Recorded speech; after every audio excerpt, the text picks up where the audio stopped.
Kaseng Hinyo Krab Integrated Territorial Organization Rivoy District. Kalayo yakikot kisla lembaga jengwat RTI baus iem jongkarat marwet. Una ai NOC bat ai pata palat sispak ngot kibar jela hakitan kibadan hapok karat marwet. Yakikot kisla giladon bat kaseng ya kabala pak kopiru syau sangat uperta. Kilapan pau baus iem rat marwet ulale ina kakam kebabaan ban ai pata bat ai NOC cakibar jela. Hadin jong ni ka jenglap kaseng hapok ka jenglam jong jel sekretari ubak kini nongrum kali punya kenduk ya ubak pencengai NCM obrong IM ilaka jong ka hasil customer district council ban ajeng ujor hu halo kena ka jile be an jong ni USIM ya jong di HDC ba PNCM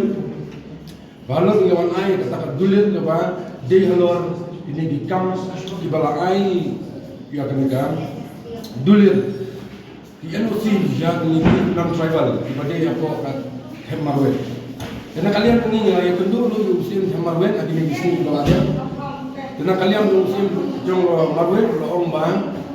Kaji ai lu ke NOC dan ya ban kalong ba lor ba. Jadi kita schedule tribe. Ini kalian macam ini sim kata idan kata kaji smukian ba ini kita tribal ibadah kita di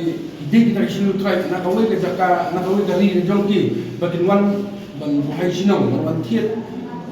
do ke jaka kawadan hakani dari hasil jongi nismu ba along ke babakala kabakta ya dari hasil ke jongi ini nak kalian ba jong PM mentar sim CM jong HDC ya akan halal ni kapang laong ban simkia halal ni kapang ba intimbe katum kata kendon hukum terikam jongka Supreme Court ru kapal adon katum ka riti sensia lapo ka jaka putar ka kasi bakin sa pembe bakin sa sim kata ka ka action kabaya ha mo ka ni kapan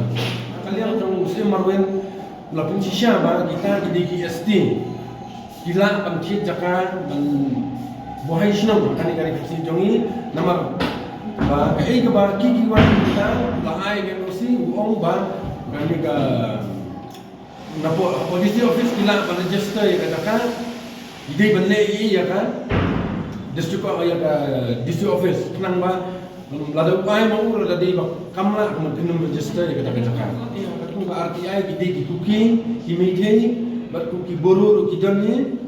itay di ba kambon asamis kidan ni iwe atli ni layo ako RTI itay